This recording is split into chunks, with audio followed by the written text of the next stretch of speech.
সবার প্রথমে বলো তোমরা সবাই বৃষ্টিতে কেমন আছো? আমি তো মোটামুটি ভালোই আছি। তো তোমরা অনেকেই অনেক রকম সবজির খোসা বাটা খেয়েছো, কখনো কি এই খোসা বাটাটা খেয়েছো? যদি না খেয়ে থাকো একবার এভাবে বানিয়ে গরম গরম ভাতের সাথে খেয়ে দেখো, দারুণ লাগবে আর নিমেষে সব ভাত উঠে যাবে। তো চলো দেখে নাও কীভাবে বানালাম। তো প্রথমে দেখো, ঝিঙের খোসাগুলোকে কেটে নিয়ে ভালো করে ধুয়ে নিয়েছি জলে। তো তারপরে আমি এটা কড়াইয়ে অল্প একটু তেল দিয়ে একটু ভেজে নিয়েছি। তো আমি প্রথমে ভিডিও করার কোনো মুড ছিল না, তো পরে ভাবলাম যে ভিডিওটা করি, তাই ভাজাটা তোমাদের দেখাতে পারলাম না।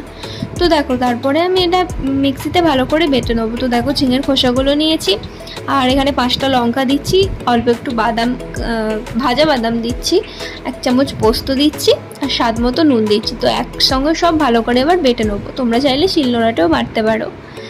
তো বেটে নিয়েছি। বেটে নেওয়ার পর এটার ওপর থেকে অল্প একটু কাঁচা তেল, সর্ষের তেল ছড়িয়ে দেবো, দিয়ে ভালো করে এটা মেখে নেবো। ব্যাস, তাহলেই তৈরি হয়ে যাবে গরম গরম ঝিঙের খোসা বাটা। এটা অবশ্যই একবার বাড়িতে বানিয়ে খেয়ে দেখবে, দারুণ লাগবে।